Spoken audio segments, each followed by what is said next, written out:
सभी माताओं बहनों भाइयों से बच्चों से सभी से अनुरोध है कि आप नित्य अपने घर पे रामचरितमानस का पाठ अवश्य करें और सुने। और अगर नहीं कर पा रहे हैं तो हम नित्य करते हैं उसको श्रवण करें और अपने जीवन में होने वाले परिवर्तन को अनुभव करें। धन्यवाद।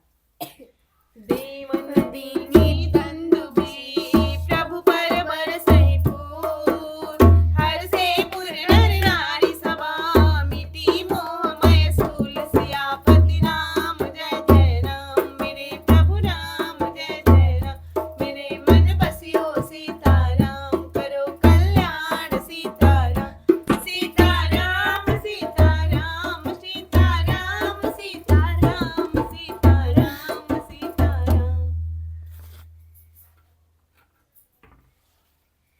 देवताओं ने नगाड़े बजाए, वे प्रभु के ऊपर फूल बरसाने लगे। जनकपुर के स्त्री पुरुष सब हर्षित हो गए, उनका मोह में अज्ञान से उत्पन्न शूल मिट गया।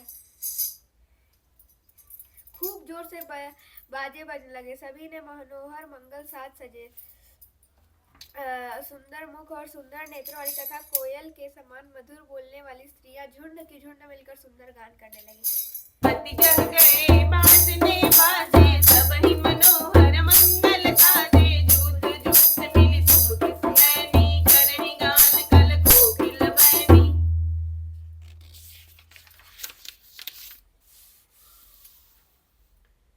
सुख विदेह कर भरनी न जाई जन्म दरिद्र मनहु निधि पाई विगत त्रास भई सिय सुखारी जनु विधि उदय चकोर कुमारी जनक कीन्ही कौशिक कहि प्रणामा प्रभु प्रसाद धनु भंजहि रामा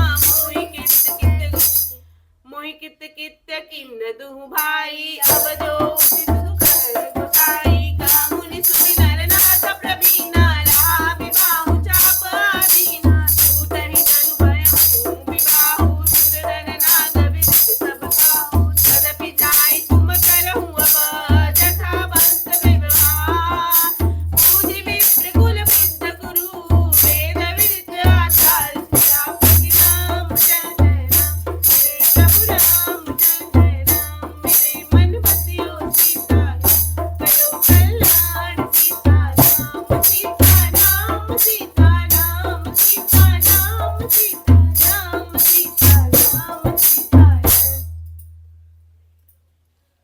जनक जी के सुख का वर्णन नहीं किया जा सकता, मानो जन्म का दरिद्री धन का खजाना पा गया हो। सीता जी का भय जाता रहा, वह ऐसे सुखी हुई जैसे चंद्रमा के उदय होने से चकोर की कन्या सुखी होती है। जनक जी ने विश्वामित्र जी को प्रणाम किया और कहा, प्रभु की ही कृपा से श्री रामचंद्र जी ने धनुष तोड़ा है। दोनों भाइयों ने मुझे कृतार्थ कर दिया। हे स्वामी, अब जो उचित हो सो कहिए। मुनि ने कहा, हे चतुर नरेश, सुनो, यो तो विवाह धनुष के अधीन था। धनुष के टूटते ही विवाह हो गया। देवता, मनुष्य और नाग सब किसी को यह मालूम है। तथापि तुम जाकर अपने कुल का जैसा व्यवहार हो ब्राह्मणों के कुल के बूढ़ों और गुरुओं से पूछकर और वेदों में वर्णित जैसा आचार हो वैसा करो। दूत अवधपुर पठमहु जाई आने दशरथ ही बुलाई मुदित राउ कहि भलहि बखाला पठे दूत बोली ते काला भौरी महाजन सकल बुलाए आई सभी सादर सिर नाए हाट बार मंदिर सुरभासा नगर सुनाऊ चारे पासा हर्ष चले निज निज गृह आए पुनि परिचारक बोली पठाए रचों विचित्र विधान बनाई सिर धरि वचन चले सचुकाई पठे बोली गुण तीन नाना दे विधान विधि कुशल सुजाना विधि बंद तिन कीन आरंभा बियथे कनक कदन के कम हरित मनिन के पत्र फल पदुम राग के फूल रचना देखी विचित्र अति मनु विरंचि कर फूल सियापति राम जय जय राम मेरे प्रभु राम जय जय राम मेरे मन बसियो सीताराम करो कल्याण सीताराम सीताराम सीताराम सीताराम सीताराम सीताराम सीताराम। जाकर अयोध्या को दूत भेजो, जो राजा दशरथ को बुला लावे। राजा ने प्रसन्न होकर कहा, हे कृपालु, बहुत अच्छा और ऐसी समय दूतों को बुलाकर भेज दिया और फिर सब महाजनों को बुलाया और सबने आकर राजा को आदर पूर्वक सिर नवाया। राजा ने कहा, बाजार, रास्ते, घर, देवालय और सारे नगर को चारों ओर से सजाओ। महाजन प्रसन्न होकर चले और अपने अपने घर आए। फिर राजा ने नौकरों को बुला भेजा और उन्हें आज्ञा दी कि विचित्र मंडप सजाकर तैयार करो। यह सुनकर वे सब राजा के वचन सिर पर धरकर और सुख पाकर चले। उन्होंने अनेक कारीगर को बुला भेजा जो मंडप बनाने में कुशल और चतुर थे। उन्होंने ब्रह्मा की वंदना करके कार्य आरंभ किया और पहले सोने के केले के खंभे बनाए, हरी हरी मणियां, पन्ने के पत्ते और फल बनाए तथा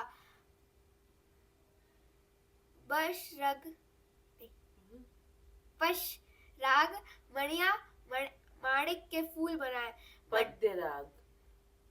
मंडप की अत्यंत विचित्र रचना देखकर ब्रह्मा का मन भी भूल गया। बेनु हरित मणिमय सब कीने,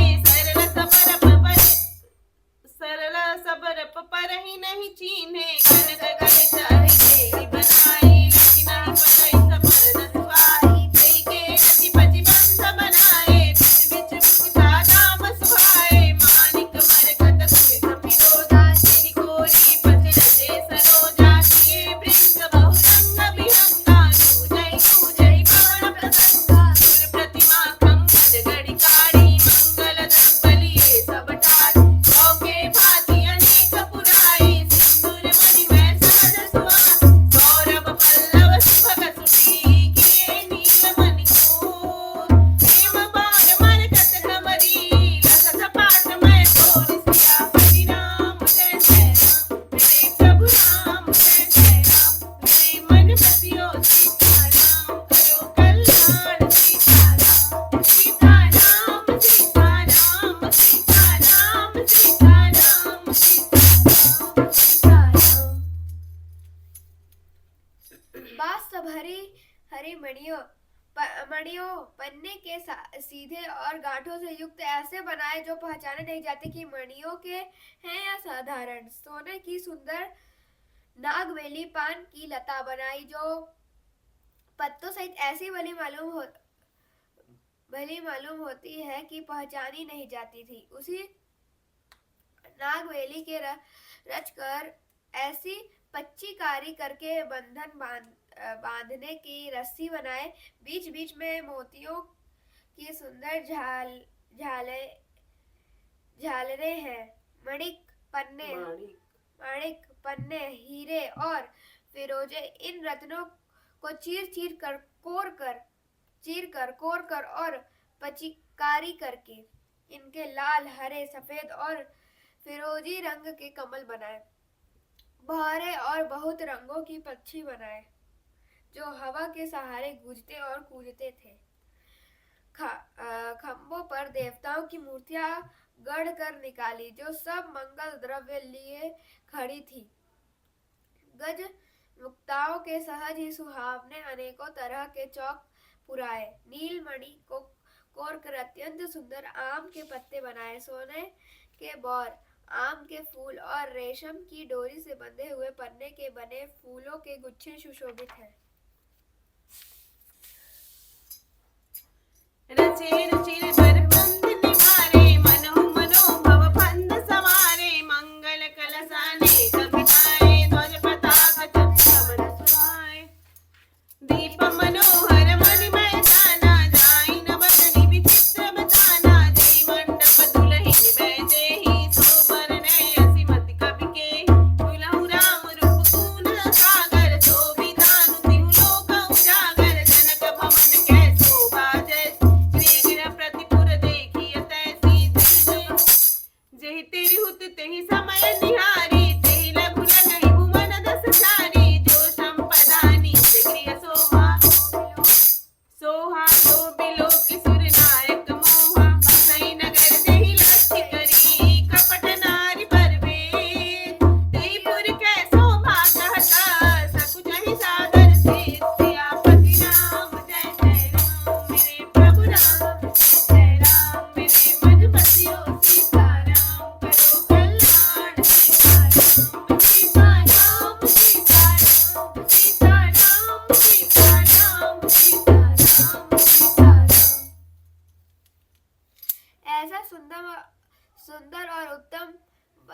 हार बनाए मानो कामदेव ने फंदे सजाए हो। अनेकों मंगल कलश और सुंदर ध्वजा पताका पर्दे और चंवर बनाए जिसमें मणियों के अनेकों सुंदर दीपक है। उस विचित्र मंडप का तो वर्णन ही नहीं किया जा सकता जिस मंडप में श्री जानकी जी दुल्हन होंगे। किस कवि की ऐसी बुद्धि है जो उसका वर्णन कर सके। जिस मंडप में रूप और गुणों के समुद्र श्री रामचंद्र जी दूल्हे होंगे वह मंडप तीनों लोकों में प्रसिद्ध होना ही चाहिए।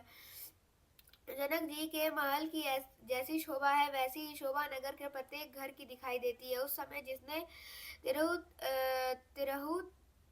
तिरहुत को देखा उसे 14 भुवन तुच्छ जान पड़े।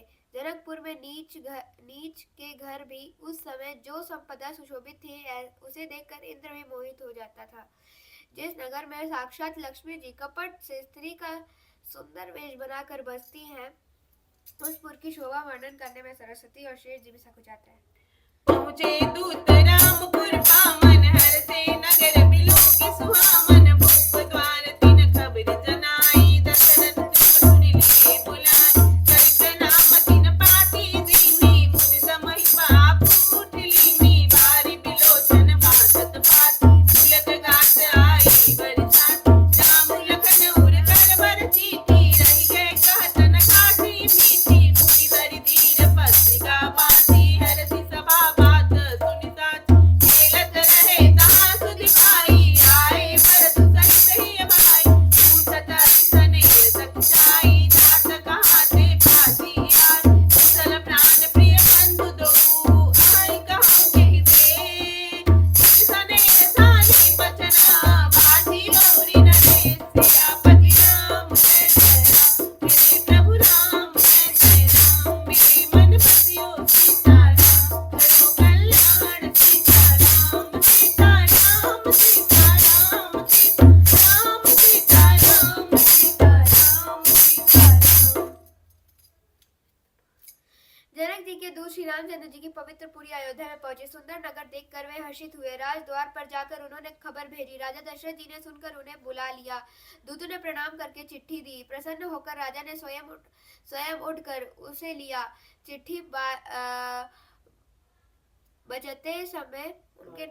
बाजते समय उनके नेत्रों में जल प्रेम और आनंद के आंसू छा गए। शरीर पुलकित हो गया और छाती भर आई। हृदय में राम और लक्ष्मण है, हाथ में सुंदर चिट्ठी है। राजा उसे हाथ में लिए ही रह गए। खट्टी मीठी कुछ भी कह न सके। फिर धीरज धरकर उन्होंने पत्रिका पढ़ी। सारी सभा सच्ची बात सुनकर हर्षित हो गई। भरत जी अपने मित्रों और भाई शत्रुघ्न के साथ जहाँ खेलते थे वहीं समाचार पाकर वे आ गए। बहुत प्रेम से सकुचाते हुए पूछते हैं, पिताजी चिट्ठी कहाँ से आई है? हमारे प्राणों से प्यारे दोनों भाई कहिए सकुशल तो हैं और वे किस देश में हैं? ने से सने ये वचन सुनकर राजा ने फिर से चिट्ठी पढ़ी। सुनि पाती पुलकित दो भ्राता अधिक स्नेह समातन गाता प्रीति पुनीत भरत कहते की सकल सभा सुख धरो विशेष रमन कसूर निकट बैठारे मधुर मनोहर बचन उतारे भय आशा कुशल दो पार सुमति के निधन नयन निहारे श्यामल गौर धरे गुरु माथा वैरी सोर कौशिक मुनि साथा परिजानु तुम कहो सुभाऊ प्रेम विवश मुनि पद कहराऊ। चिट्ठी सुनकर दोनों भाई पुलकित हो गए। स्नेह इतना अधिक हो गया कि वह शरीर में समाता नहीं। भरत जी का पवित्र प्रेम देखकर सारी सभा ने विशेष सुख पाया। तब राजा दूतों को पास बैठाकर मन को हरने वाला मीठा वचन बोले, भैया कहो दोनों बच्चे कुशल से तो हैं? तुम अपनी आंखों से उन्हें अच्छी तरह देखा है ना? सांवले और गोरे शरीर वाले वे धनुष और तरकस धारण किए रहते हैं। किशोर अवस्था है। विश्वामित्र मुनि के साथ है। तुम उनको पहचानते हो तो उनका स्वभाव बताओ। राजा प्रेम के विशेष वश होने से बार बार इस प्रकार का पूछ रहे हैं। जा दिन ते मुनि गए लवाई तब ते आज साखी सुधि पाई काम विदेह कमल विधि जाने सुनि प्रिय वचन दूत मुस्कान नहीं मही पति मुकुट मणि तुम सम धन्य न को राम लखन जिनके तनया विश्व विभूषण जो सियापति राम जय जय राम मेरे प्रभु राम जय जय राम मेरे मन बसियो सीताराम करो कल्याण सीताराम सीताराम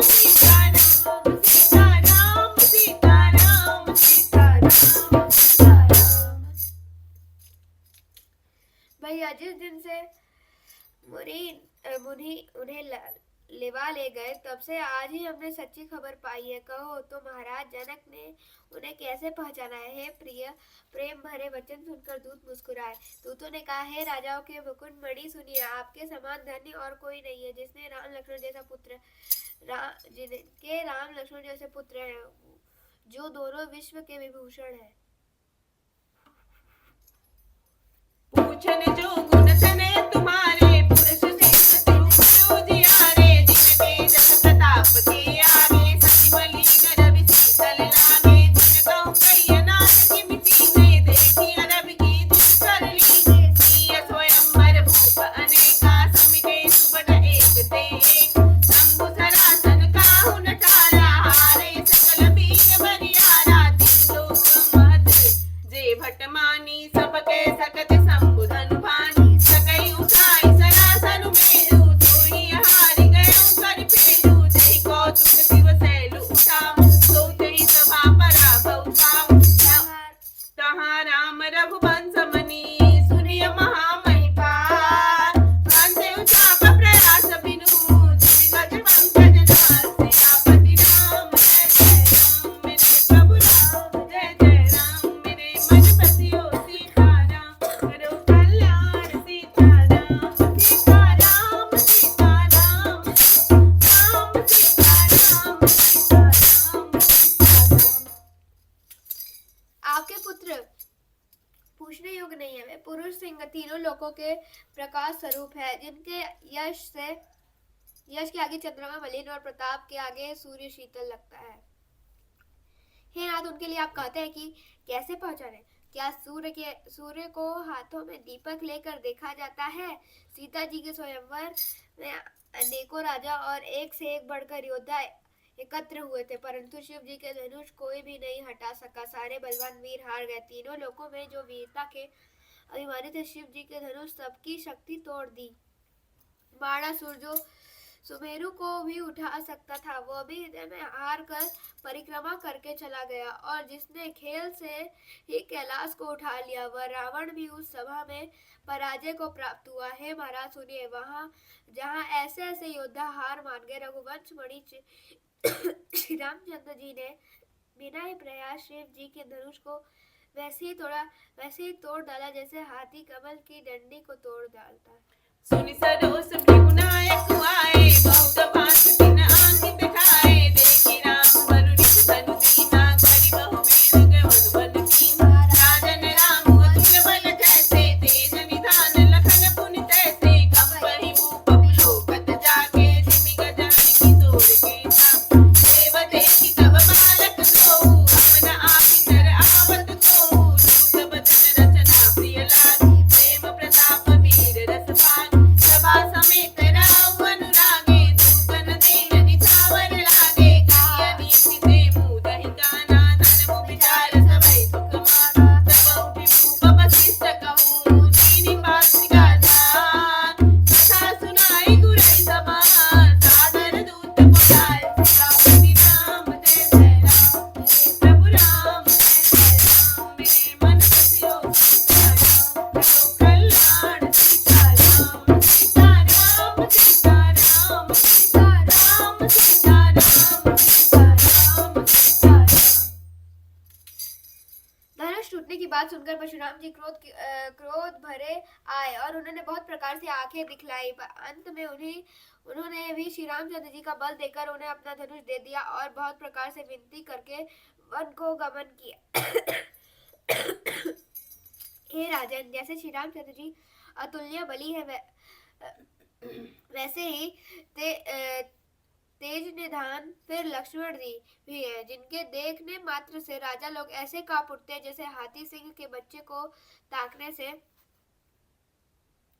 कांप उठते हैं। हे देव, आपके दोनों बालकों को देखने के बाद अब आंखों के नीचे कोई आता ही नहीं, हमारी दृष्टि पर कोई चढ़ता ही नहीं। प्रेम प्रताप और वीर रस में पगी हुई दूतों की रचना सबको बहुत प्रिय लगी।